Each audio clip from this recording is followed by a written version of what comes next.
छोलिया हो या लोबिया, सफेद चने या काले चने, सब कुछ मजेदार बने। ईरान अब बदल चुका है, ये डोनाल्ड ट्रंप की तरफ से दावा किया गया है। अमेरिका के साथ डील करना चाहता है ईरान, ये डोनाल्ड ट्रंप ने कहा है। तो एक तरफ तो नेतन्याहू मुलाकात करने पहुंचे, तो दूसरी तरफ ट्रंप ने कह दिया ईरान बदल रहा है।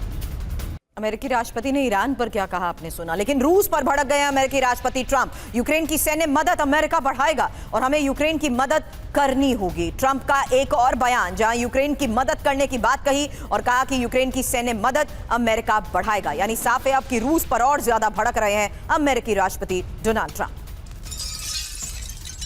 और इस बीच फिलिस्तीन को लेकर भी ट्रंप नेतन्याहू के बीच चर्चा हुई है। नेतन्याहू ने किया ट्रंप की योजना का समर्थन, फिलिस्तीन के लिए फ्री चॉइस योजना का समर्थन किया गया है।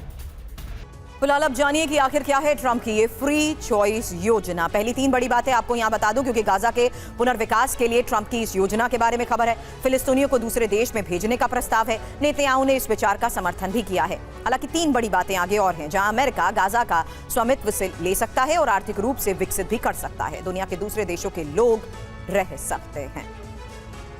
और इस बीच बड़ी खबर यह भी है कि ट्रंप नोबेल प्राइज के लिए नॉमिनेट किए गए हैं। नेतन्याहू ने ट्रंप को नॉमिनेट किया है।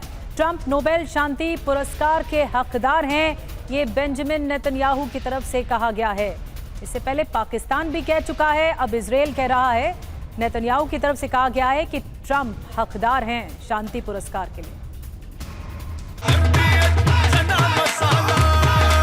अब छोलिया हो या लोबिया, सफेद चने या काले चने, सब कुछ मजेदार बने।